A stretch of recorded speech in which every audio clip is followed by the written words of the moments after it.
Good morning बच्चों। निकाल लीजिए 6th क्लास की हिंदी की बुक। 4th वाला लेसन चल रहा था अपने। क्वेश्चन आंसर लगभग हो गए थे। लास्ट वाला क्वेश्चन है 26 पेज नंबर पे। गए वाला तो मैंने कल बता दिया था। अच्छा, कहानी के शीर्षक किस पर करना है? ख तक मैंने बता दिया था। गए वाला देखिए, आदमी के रूप में देवता खड़ा है। आदमी के रूप में देवता खड़ा है। आज से स्पष्ट करना है। कैसे प्रतीत हुआ? क्योंकि उसने अत्यधिक परिश्रम किया था, अत्यधिक मेहनत कर रहा था। जब साधु से देखने के लिए आया, जब साधु से बात करने के लिए आया, तब उसे एहसास क्या हुआ? उसका चेहरा, किसका? किसान का चेहरा अचानक से खिल गया। उसके चेहरे पर चमक आ गई। साधु ये देखकर उसने क्या सोचा कि मेरे सामने कौन है? साक्षात देवता खड़े हैं, ये मेरे भगवान हैं। उनको भगवान का रूप बताया गया। क्यों बताया गया? क्योंकि उन्होंने बहुत मेहनत की है, बहुत परिश्रम किया। उन्होंने कहा कि मैंने तो भगवान का आदेश समझकर कार्य किया है। ठीक है, यह जन्म तो, ये आपको मन से करना है। मैंने आपको ये पूरा लेसन ढंग से समझाया है, पढ़ाया है। जितने भी आशय है वो आपको खुद को करना है। थोड़ा थोड़ा मैं आपको बता दूंगी। यह जन्म तो यूं ही बीत गया, क्या अगला भी ऐसे ही बीत जाएगा? जब किसान थक गया था, किसान परेशान था कि मैं इतनी मजदूरी करता हूँ, इतना कार्य कर रहा हूँ, मैंने शुरू से लेकर, जब से मैं समझदार हुआ हूँ तब से लेकर मैं अपने परिवार का पेट पाल रहा हूँ, फिर भी वह अपने पैसे नहीं जोड़ पा रहा है। जहाँ जैसी स्थिति में था उसी स्थिति में उस समय भी चल रहा था। उसकी पत्नी बीमार थी, वह उसको दिखा नहीं पा रहा था, और बच्चों को क्या है, भरपेट भोजन नहीं करवा पा रहा था। तब वह कह रहा था मेरा जन्म तो यूं ही बीत गया। ना तो मैं मंदिर जा सका, जो साधु बैठते हैं, ना मैं उनके चरण छू सका। क्या मेरा अगला जन्म भी यही होगा? वह सोच रहा है कि मेरा जन्म भी अगला इसी प्रकार से बीतेगा। मेरे पास तो हजारों सिद्धियां हैं, पर ऐसी सिद्धि तो किसी के पास भी नहीं है। कौन सी सिद्धि नहीं है?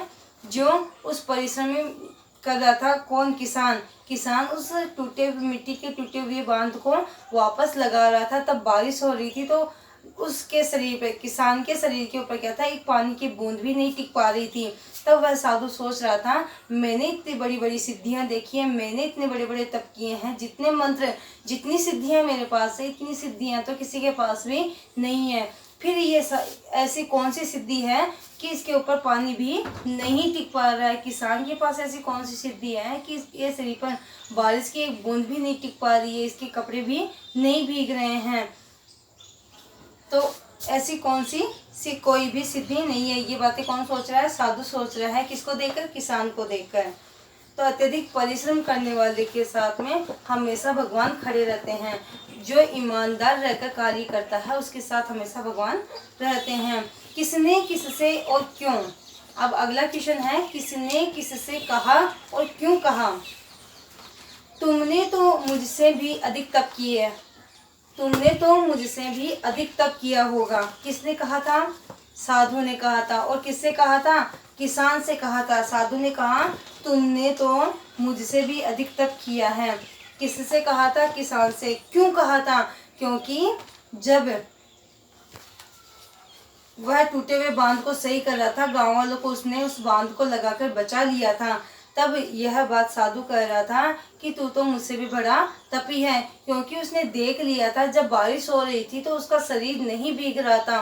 तब वह कह रहा था कि मुझसे ज्यादा सिद्धियां तो तेरे पास है। नेक्स्ट क्वेश्चन देखिए, सारी जिंदगी यूं ही नष्ट कर डाली। किसने कहा? किसान ने। किससे कहा? साधु से।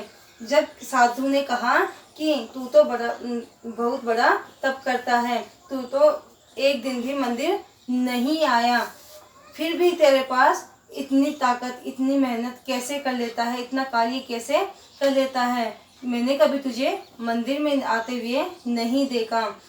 जब मैंने तुझे उस टूटे हुए बांध को सही करते हुए देखा, जब तेरे ऊपर बारिश की बूंद नहीं टिक पा रही थी, वह कार्य होते हुए मैंने देखा, तब वह साधु कह रहा है कि मैंने ये सब कार्य होते हुए देखा, तो मुझे लगा कि आप तो क्या हैं, मुझसे भी बड़े देवता हैं। सारी जिंदगी यूं ही नष्ट कर डाली।